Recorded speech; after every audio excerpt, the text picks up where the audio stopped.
वालेकुम वरहमतुल्लाहि वबरकातुहू।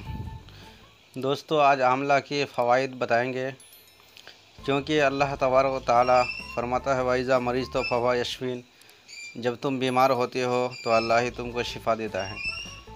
दोस्तों, इनमें चूँकि हज़ारों साल से ये दवाइयों में यूज़ होता है, तो इसमें सदियों बरस पहले जो तासीर थी वो आज भी वही तासीर है।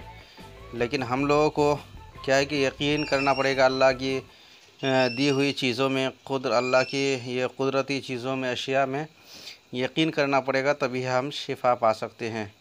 तो दोस्तों, हर चीज़ में मार्केट की तरफ दौड़ना और पैसा खर्च करना कोई ज़रूरी नहीं है, क्योंकि पुराने ज़माने में लोग इसी से फ़ायदा उठाते थे।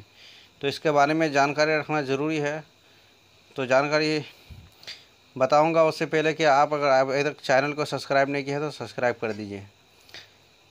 तो इससे फ़ायदा इस तरह उठाएं कि खुश्क आमलों को थोड़े से पानी में भिगोकर नरम करके पीस ले और थोड़ा सा नमक ज़्यादा इजाफा करके चने बराबर गोलियां बना ले। दो गोली सुबह शाम दे। ये दस्त के लिए, पेचिश दस्त के लिए, जिसका पतला पैखाना होता है उसके लिए बहुत मुफीद है।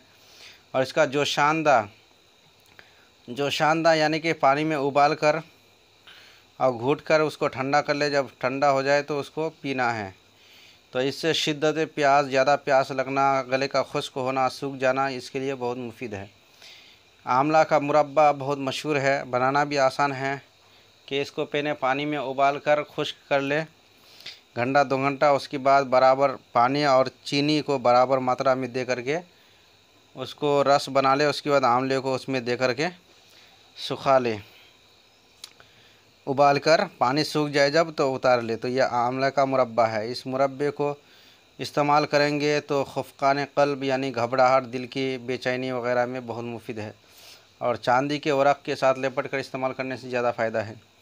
ज़ौफ़ बसर, जिसको आँख में धुंधला होता है, देखने में कमज़ोरी, आँखों की कमज़ोरी में यानी कि देख नहीं पाते हैं, तो कम दिखता है, तो उन लोगों के लिए यह है कि ताज़ा आमलों को कुचल कर उसका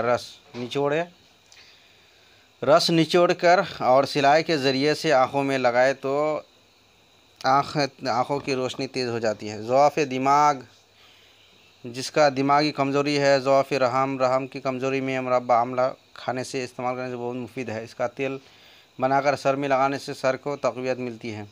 आंवलों को पीसकर बालों की जड़ों में लगाए और पानी में भिगोकर उस पानी से बालों को धोए, तो उससे भी बालों में लंबा होता है और जड़ मजबूत होते हैं। आंवला से तैयारशुदा जो तेल है, उस तेल को बालों पर लगाने से बाल उखड़ने से रुक जाते हैं और बाल लंबे और काले हो जाते हैं।